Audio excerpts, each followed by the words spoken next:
Hi, welcome to the DRH show where I have wide-ranging conversations with fascinating people. We talk about all things psychology, mental health, and wellness. Today, I'm joined by an educator and a mental health advocate, Dr. Allana Da Graca. Thanks for joining me. Thank you for having me. Pleasure to be here.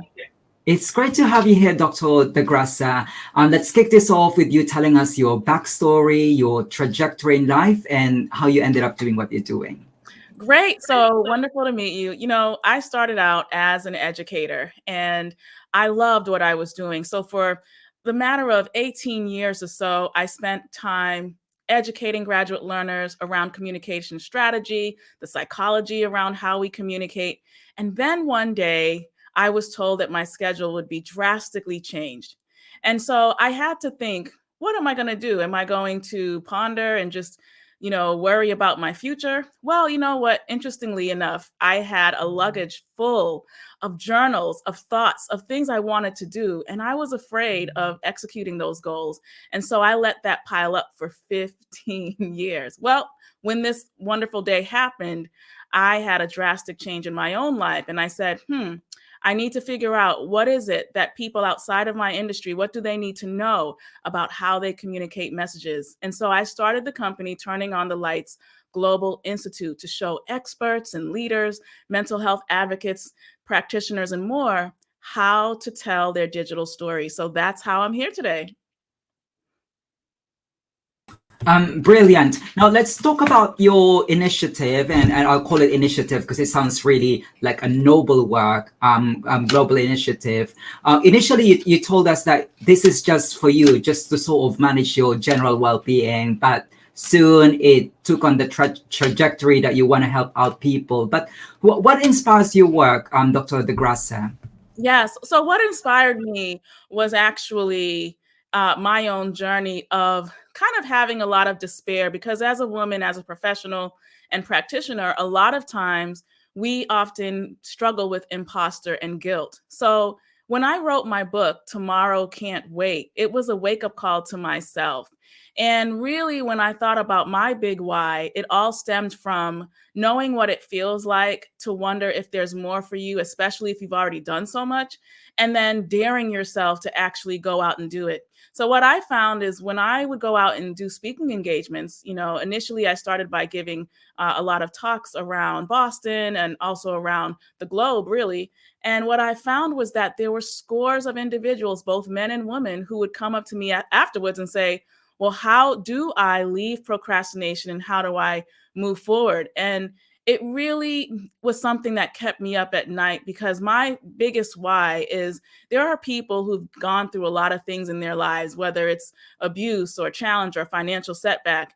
And a lot of times those very real and present circumstances can filter how we see our future. So when I decided to wake up and work differently, it was really because I said, I don't want to see any more people in those long lines telling me they wished they could have stepped out, or I think I'm too old, or if this particular thing didn't happen, then I would have been able to do X, Y, and Z.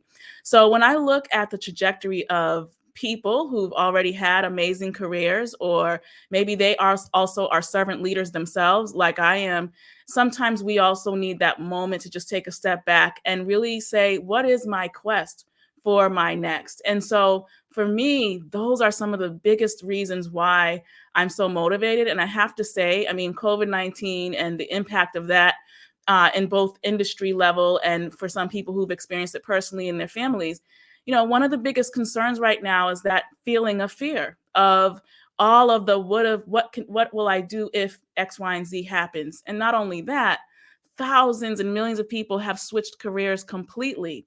So one of the biggest momentums that I feel, and part of my movement, as you said, is I really think, we can either use these opportunities to build us or we wallow in it. And so for me, it's really kind of saying, how can I really remind all those leaders and professionals and go-to individuals that number one, you can say, I can and will upgrade my life and biz. And number two, if there's something you've always wanted to do, you just never had time to do it, we can use these really strange times to be very innovative. So I know it's longer than what you've asked me, but when I think about what motivates me, it's such a deep question and so full of passion, purpose, and logic, really.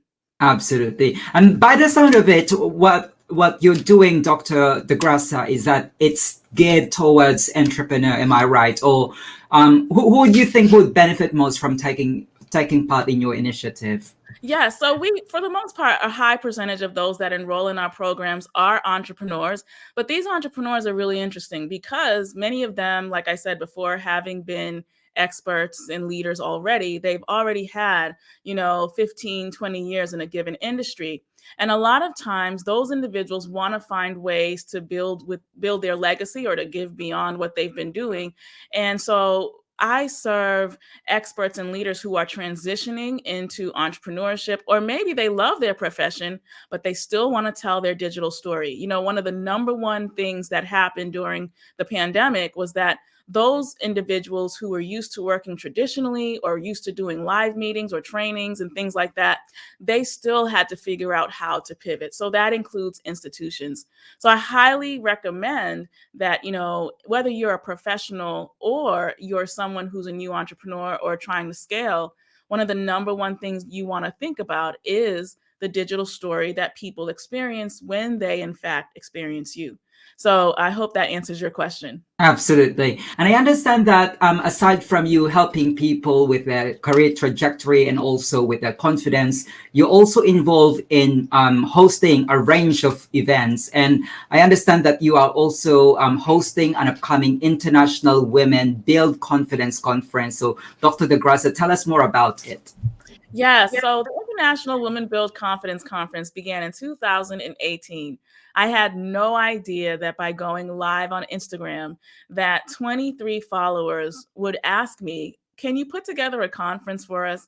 You see, I had spent the year prior to that doing a lot of lives on Instagram and on Facebook and telling women that they could upgrade their lives and their businesses, but they really wanted to come and meet in a live space. So in 2018, women got on buses, on planes, on trains, and they came from all over the United States, and 2 individuals came from Trinidad and Tobago.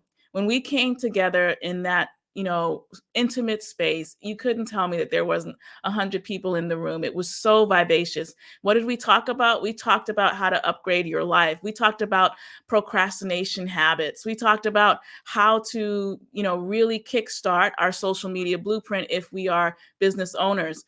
So that conference now is in its 4th year. And, we're doing everything virtual since the pandemic has come upon us. And in due time, we will have a live event again. But this also presents a wonderful opportunity for people all over the world to come and stream with other Eagles as we think about how to overcome your procrastination, how to systemize your expertise. So how do you take your knowledge and turn it either into a digital course or into bite-sized chunks where people can really, understand and pull from your genius? So these spaces and opportunities that happen with our workshops and conferences allow individuals to finally be in a place where they can get their questions answered about pivoting online, where they can actually jumpstart into action-based activity, not just being in a virtual room, but actually being looked at in the eye and being challenged about what they can do to really raise the bar in their social media and with their communication strategy. And then we have summits and challenges like the Upgrade My Life and Biz Challenge, which is a complimentary event where for 4 days, every morning, 7:30 a.m. Eastern Standard Time, Eagles come together and again, they're challenged. They get to ask questions. They get direct laser coaching from yours truly. And there are other individuals there who are also experts and leaders from all over the world. So we really work hard to make sure that anyone who steps onto our virtual platform, that they are seen, that they are heard, and that they have opportunities to leverage up from where they are. Absolutely. And by the sound of it, Dr. Da Graca, is that this event is really packed with a range of experts from different disciplines. And of course, you're one of those experts. And if you could just share to us why you're really in a best position to talk about this, share to us the time that you overcame a difficult time in your life and how did you persist about it. And so now that you're able to share your story. Thank you. Thank So, you. So, I always tell everyone that it really takes courage to be an entrepreneur, because entrepreneurship is really not for everyone. And, I can recall the time my husband and I, we packed up all our things. We were living very comfortably. And we decided to take a bold move to move all the way to Portugal. And when people asked us, why are you doing that? Is something happened? We were like, no, we want to try something different. And it takes courage to walk away from comfortable jobs. It takes courage to, sell the things in your home so that you can go across the Atlantic Ocean and go into an unknown territory. And in my case, all of my senses were on, because number one, I had to learn basic Portuguese. And then number two, I had just started the business as well. So we were doing international business. So imagine having to really the night before learn what you need to say the next day just so you can get to your appointments. So that was one aspect of it. But once we decided we would return home, that was also the other challenge, because at that moment, I realized I didn't want to work full time in the same capacity that I had been in the past. So a big challenge that I'll never, ever forget was making that decision. Well, whatever it's going to take for me to really launch this business, I'm going to do it. And I can recall we were invited out to have dinner with some friends, and financially it was so tight that hubby and I were only able to split a meal. I mean, imagine living very comfortably and then getting to a place where now you have made some decisions. So now you're thinking, I've got to really monitor my spend. So here I am with friends socially, but we're sharing a steak meal. Well, I knew in that moment I had what is called incubation. I had to ask myself, what do I really want? And am I willing to make the necessary sacrifices to get to to my new next? So those first 2 years was really difficult. But I can say that since then, our company has grown 19,000%. And you know what? We didn't use a bank loan. We didn't have investors. It was really just putting my foot to the pedal every single day. So one thing I know that my constituents appreciate is my story. They appreciate the realness that I give them when I say, you can do this, and you can do this with as low as $500. But look, it's going to take you time. I don't believe in these get rich schemes. So you do have to invest for the basics of your business to start. But then after that, that idea of persistence, that's what I researched for many, many years, the psychological impact and the variables that impact how we reach our goals. And some of the things that impact our goals, we don't even realize, like our formative years, or financial setback, or even our own negative self-talk, or a lack of feeling like we belong. So some of these variables definitely impact new entrepreneurs. So I always try to say, if you can look at me and see, oh my goodness, this was an educator. She studied persistence theory. She looked at all the things that motivate people to succeed. And she was able to leave a very lucrative lifestyle, a very predictable lifestyle at that, to starting a business from scratch without heavy Facebook ads and without a business loan. And here she is today doing wonderfully in the midst of the pandemic. Then that should be a hopeful sign for many. And I can also say, because of that trajectory of entrepreneurship, the highs and the lows, and understanding what it's like, I have been able to coach Fortune 500 executives, prior Olympians, people who have made changes in the world in magnificent ways, but they're ready for their new next. And so that's what qualifies me, my actual career path, my research methodology, and my own unique system to help people systemize their ideas. Absolutely. And actually, what we can learn from, sharing to us, listening to experience, is that this is actually a product of persistence, of resilience and determination. And I think that's one thing that your audience can learn from your program and from the events that you host. But it's not just, like setting up a business or, establishing a new life in a foreign country, but it's also applicable for people who, want to write a book, or just basically imagine a different life from the one that they presently have. But one thing that I want to hear from you, because you've been in that position from your previous life. So what advice would you give to these people who want to, turn something better out of what they currently having with their present life? Yeah, one of the first things I always recommend when I'm starting to coach someone, we always hear of SWOT. Let's look at the strengths, weaknesses, opportunities, and threats within a business industry. But I always say to my clients, let's do a SWOT of self. Let's look at our personal strengths, weaknesses, opportunities, and threats, because sometimes we think, oh my goodness, everything about, my weaknesses, those are the things that are stepping in my way. But we also know that we should take time to look at all the wonderful things that we have accomplished. And so one of the first steps I highly recommend is that the person really, for just about 20 minutes, pulls out a journal and really starts writing about all of the years and the certifications and the things that they have done, whether it's for corporate world or even in a small business. List all of those things out. Take a moment and just ponder and look at the impact that you have made. It's hard to look at the good things we've done because we're really always looking at the things that we don't do well. So that's the first thing. The second thing is, I want you to, like with the SWOT, I want you to think about the opportunities, because we know that because so many people are shifting, whether you do want to write a book or whether you've just been let go from a job or you're starting a new business, sometimes we forget to see the opportunities. We don't really recognize that what we know, right, can be turned into either a solution, into a book, or into a product. So one of the things I often say after I say, hey, let's do that journal entry activity, the second thing I suggest is, let's think about all the opportunities that exist for you. So those opportunities could be, maybe I can write a book, maybe I can create a digital product.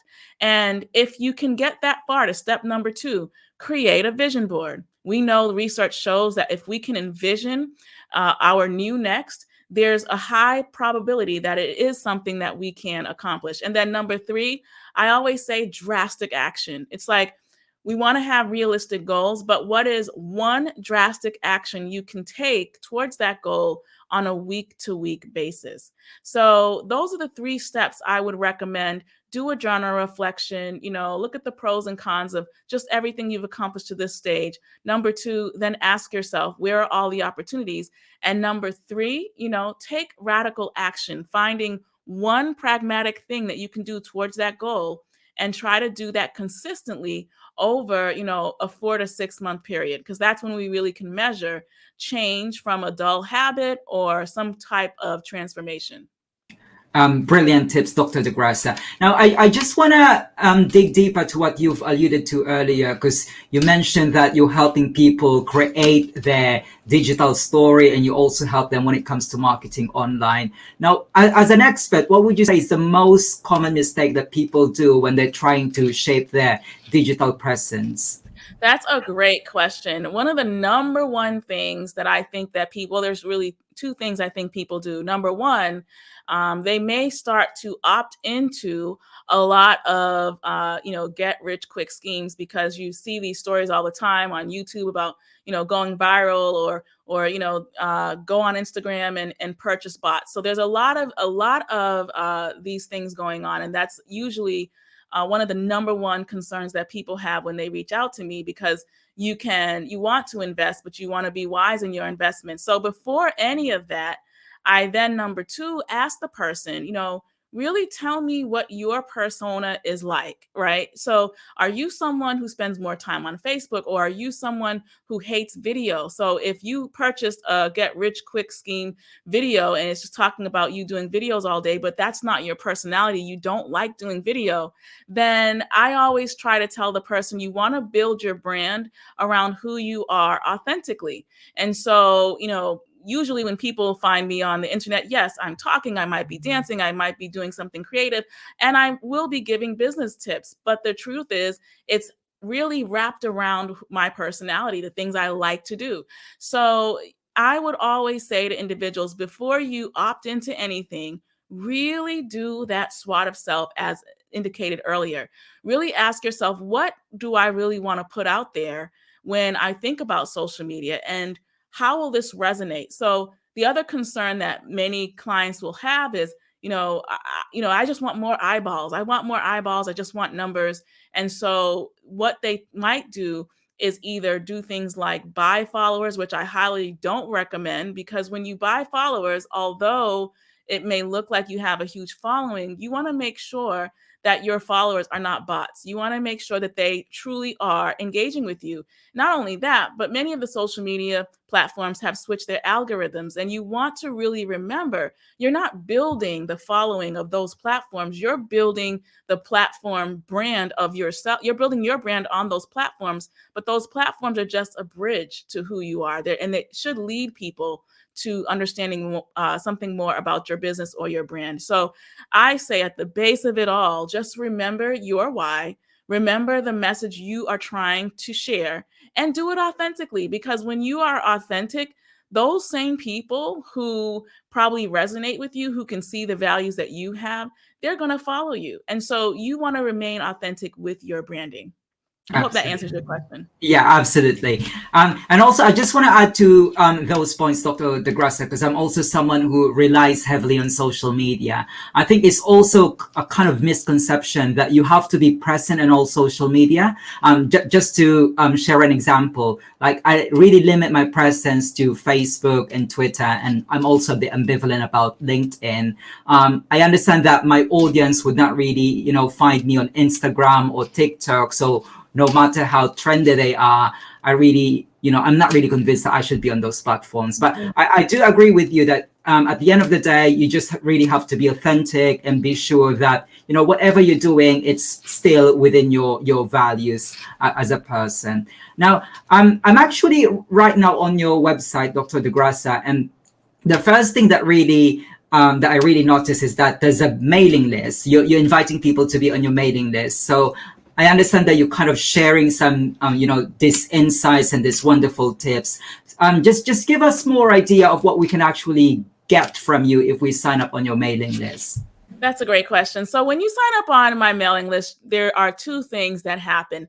Number one, I'm always going to send you some of the latest industry standard knowledge about social media and content creation. So you'll learn things like, how do you find your clients online? How do you remain authentic online? What are some tools that you can immediately use as you try to build your brand? And then you'll also be able to get special invites to our conferences, our summits, and our special events. So when you subscribe to our website, it's not just a website that you subscribe to. We are a real community, and we love hosting both complimentary events and other trainings that really will allow you to say, I can and I will upgrade my life. We also will have on-demand TV. So that means whenever we have a training that might be featured, because of your access to our community, you'll be able to watch it on demand. So we really love to appeal to all of the viewers and supporters that we have across our social media platforms. And we encourage you to subscribe to our website today. Absolutely. So what I'll do, so for anyone who's interested about business coaching, or just to, get some support when it comes to creating the digital presence, I'll put in the link to the video description notes so they can get in touch with you and they can visit your website. Now, Dr. Da Graca, the way I do this interview is that the first part is all about your business. And then the second part is we try to learn more about the human side of Dr. Da Graca. So we'll move on to that second part. And my first question to you is, how do you envision your work 5 years from now? Wow, that's a great question.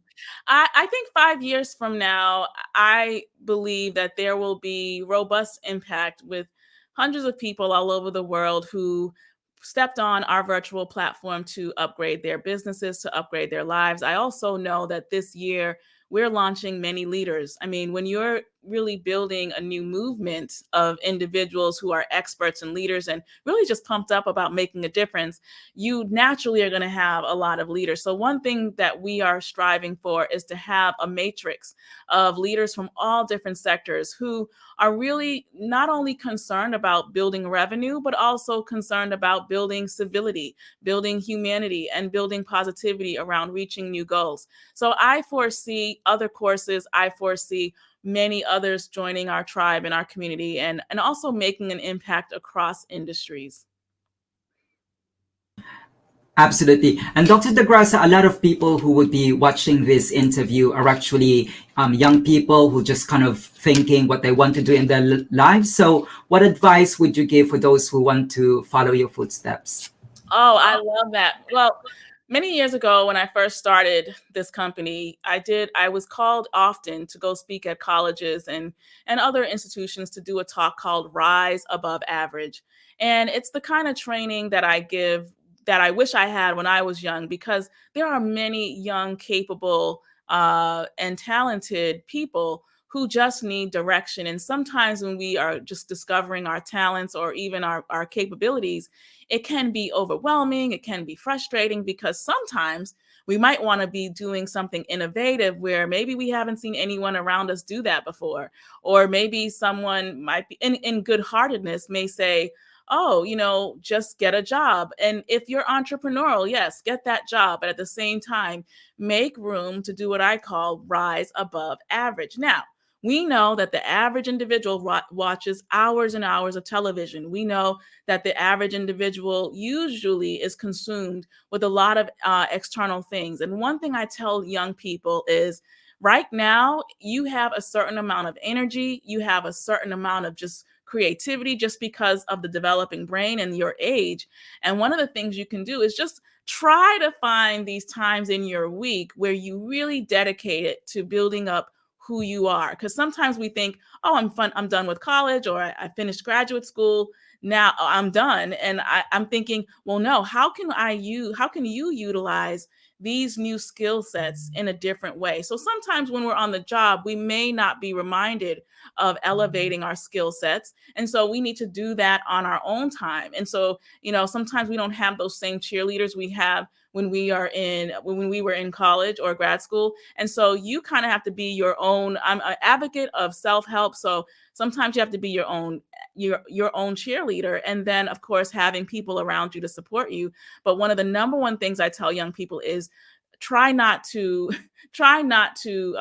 waste that precious energy and time that you do have, because you can get a lot more done with that energy if you're just a little more focused, and if you just are a little more focused on your new next. And so it's hard to figure all that out. And so just leap out there. Sometimes you win some situations, sometimes you don't, but at least you have soared and at least you've tried. One thing I can share: when I was younger, I was 22 when I first landed my job at a television station. And I remember that it was at an interesting time because my friends were getting ready to celebrate for our graduation. But I knew this particular week I had to send these portfolios out. And so there really are opportunities for young people. And so you want to start looking for them, right? And then you want to make time to make sure, whether it's an application or something that you can do, you want to make sure that you make the time to allow these things to come to fruition by how you complete those applications and look for those opportunities. I hope that answers your question. Definitely. And just to add on to what you already said, Dr. Da Graca, is that I think one of the benefits that young people can really enjoy now is that they could also ask for support if they think they don't know what to do. And we have to be grateful for the internet so that, people can actually connect with everyone in the world. They can get in touch with, an expert such as yourself if they need, coaching. And the thing about this is that it's not just because I can remember back in the day, I was born in the 80s. There was no internet, so back then you're just limited to people within your small circle. But right now, the world is your oyster, so to speak. But thank you for reminding us that there are many resources and there are many supports available if you kind of like trying to find your way.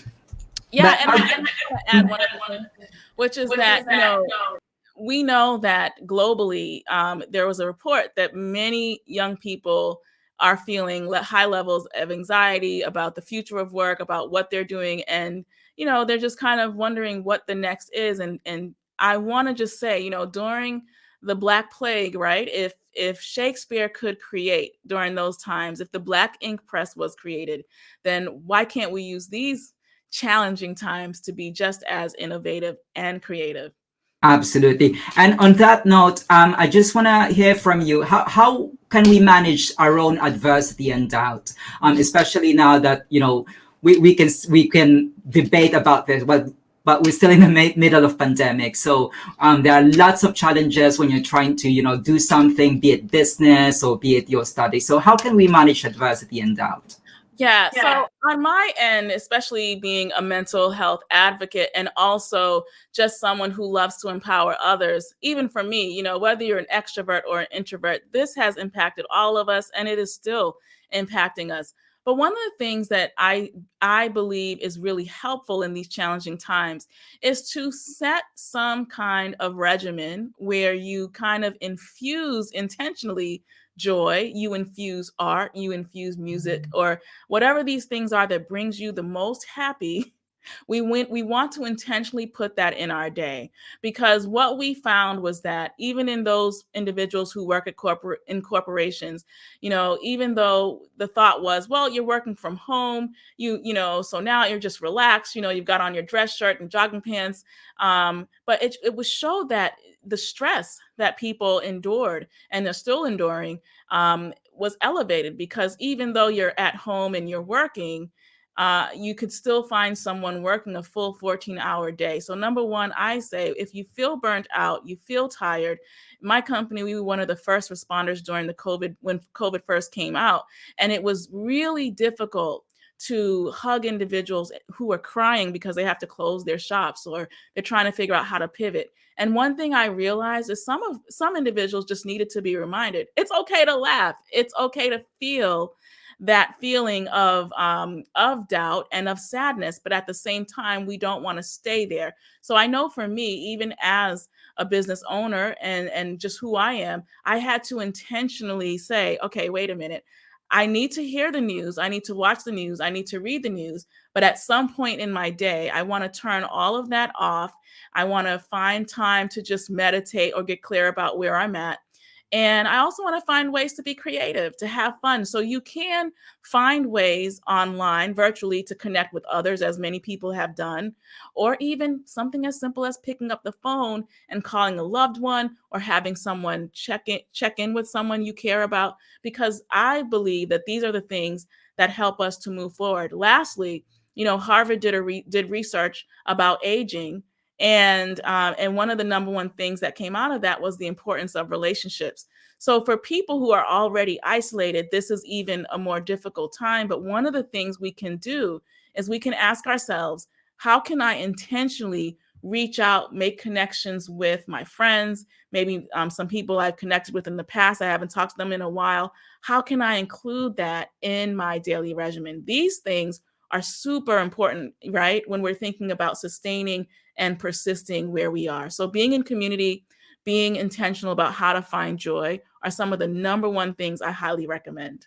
Yes, and I do agree with that. The importance of community is really important when you're navigating difficult paths. Now, earlier, Dr. Da Graca, you highlighted the importance of being true with your values, being authentic. But I did not hear from you. What are your core values? So I think this is your chance to share to us what are your values. Thank you. So I have some core values, and the number one core value is your age, your present circumstance, and maybe some setbacks that you've had has nothing to do with your future potential. And that's huge when we're talking about experts and leaders and people who've done things in the past, because many times they feel like maybe they're too old to step into something new. Sometimes they think that maybe because of some of their weaknesses that, they're not able to accomplish new things.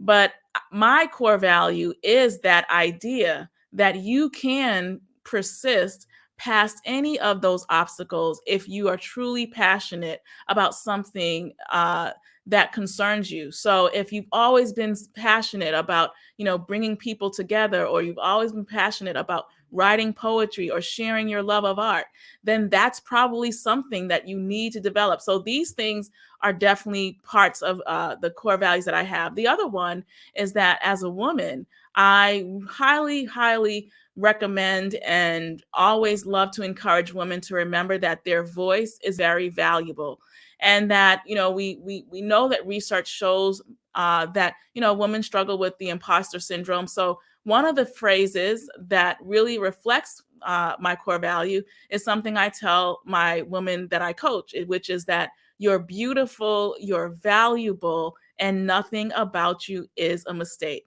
Now, the reason why I often say that mantra is because research shows that our formative experiences play a large part in how we see our self-concept and our ability to accomplish a given task.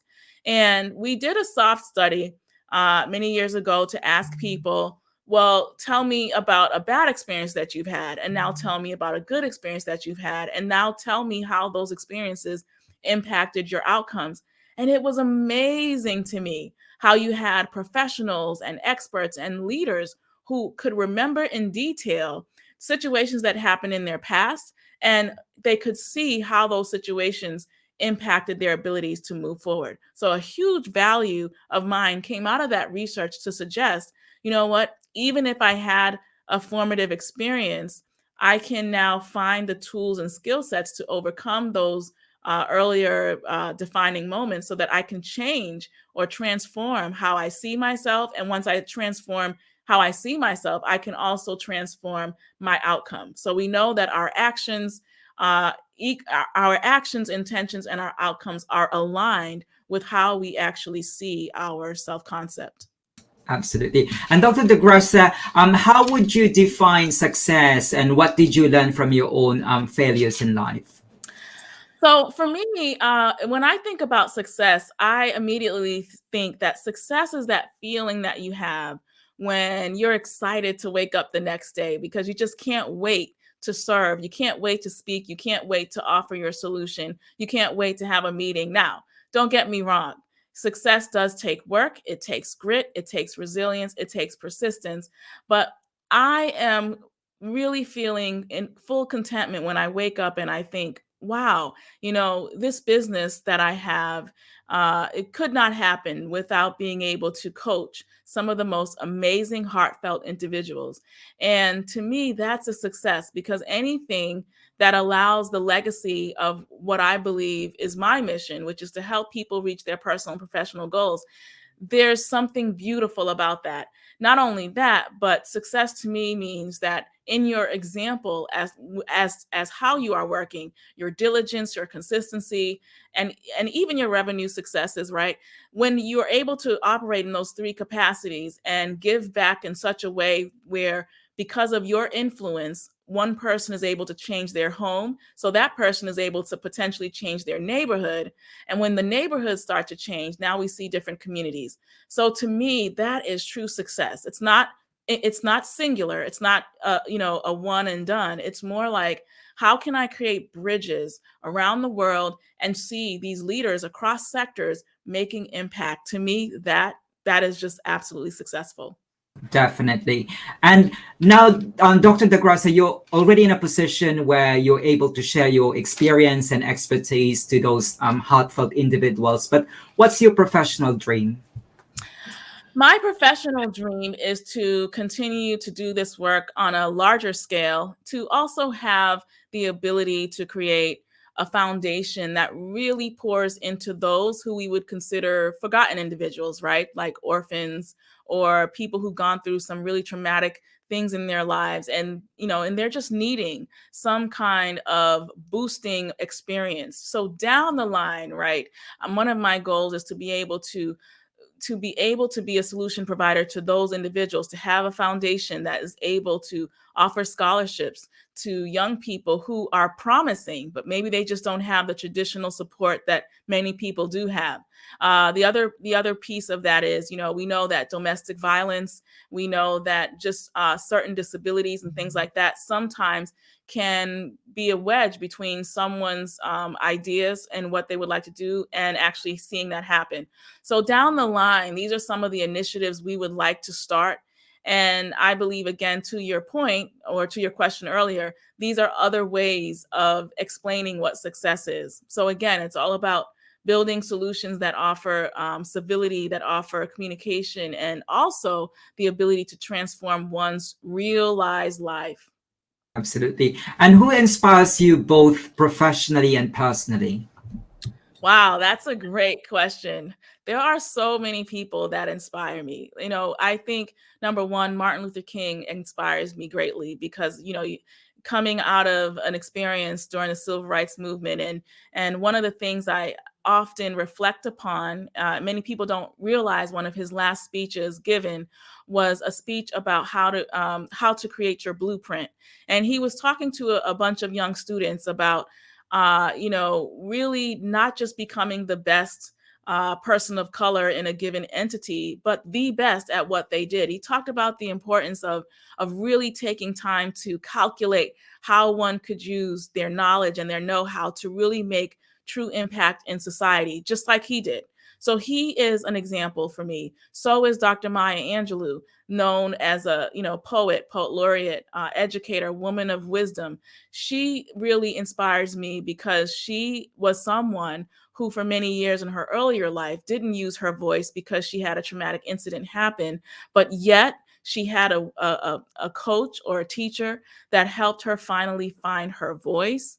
And my actual teachers growing up, I have so many of them, they were very monumental in helping me to become the woman I am today, always reminding me that my voice was strong and powerful. And the reason why that's so important is because although when people look at me or they hear me speak, they think, oh, she's a natural speaker. But what they don't realize is that I'm actually more of an introvert than I am an extrovert. I'm a trained speaker, right? And so I've learned how to look past my own want to just sit on my couch and listen to jazz and write poetry. And I've learned how to really extend these gifts that I have to others. And that could not happen without all of the coaches I have today. Another woman, lastly, that inspires me is Susie Carter. Susie Carter helps companies go from $10,000 to $10 million. And her belief in me to build a growing business has definitely impacted me as well. So, and lastly, of course, my husband, he has been a wonderful senior business advisor and also just a champion for helping me to realize that I could begin this vision and do this dream. So because of that, and shout out to everyone who's listening, I just have to say I'm so grateful for those other leaders and coaches and teachers who have helped to shape who I am today. Absolutely. You know what, Dr. Da Graca, when you mentioned that you're an introvert, but you're actually an eloquent speaker, that really resonates with me because I'm also an introvert, and the younger me could not imagine hosting a YouTube channel. But just like what you've said, there are lots of people who you will meet along the way, and they will just kind of inspire you to do what you have always thought of doing. Yes, it's really important that you have an inspiration growing up. So, Dr. Da Graca, what do you think you would be doing if you didn't work as a mental health advocate in another time, in another space? What would have been Dr. Allana Da Graca? That's a great question. I think I would have been, definitely in another time, but I think I would have loved to be a dance and wellness professional choreographer, creating dance moves with international dancers all around the world, and doing different types of showcases that are really unique, creative, but at the same time showing some element of social advocacy for those that that are around the world. So showing, using dance and art to talk about hunger, or using it to talk about race relations. So I definitely would see myself in that capacity if I had another lifetime. Absolutely. Those sounds really fantastic, fantastic initiative. And finally, Dr. Da Graca, the floor is all yours. Tell us what else is in the pipeline, and if people wanted to reach out to you, what platforms can they get in touch with you at? And remind us again of your upcoming conference. Sure. So I want to just say to everyone, first of all, thank you for hosting this wonderful interview. And number two, really remember that you can always say, we have a hashtag UPML. And I would love to see you guys follow me on Instagram, Dr. D Inspire with a Y. So you can just tap into my lives and all the different things we have going on.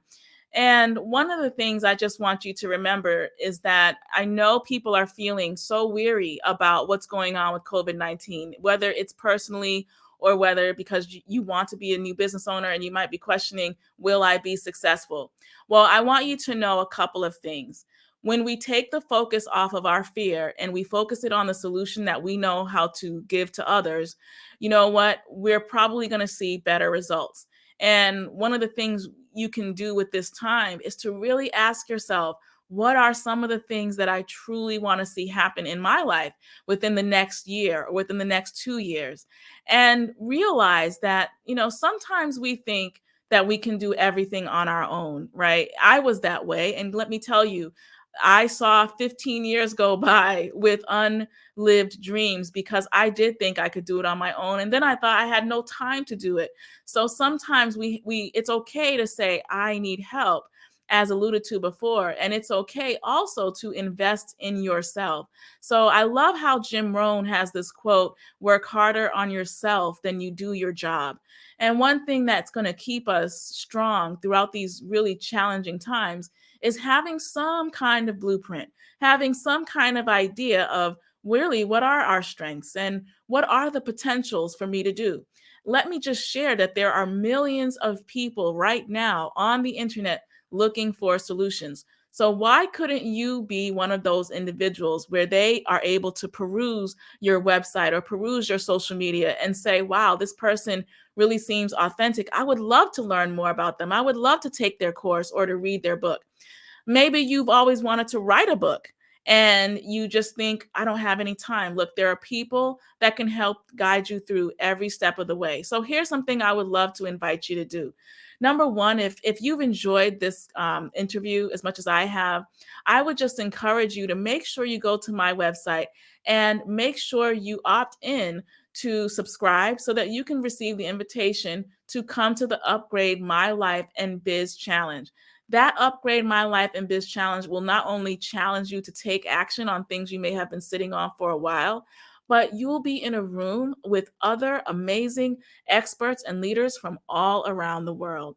Secondly, just because you've tuned into this actual interview, I am going to give the host a special coupon so that you can attend the International Women Build Confidence Conference for only $7. The IWBCC 7X experience is normally $599.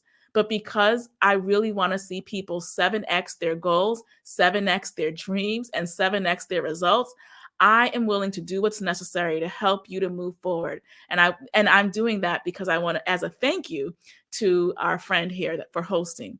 So I want to wrap this up by saying, take action today. Whenever you feel something burning inside, that's because it's probably an opportunity for you to take some kind of action. So I want to say thank you for listening to this interview. Thank you for having me. I enjoyed it.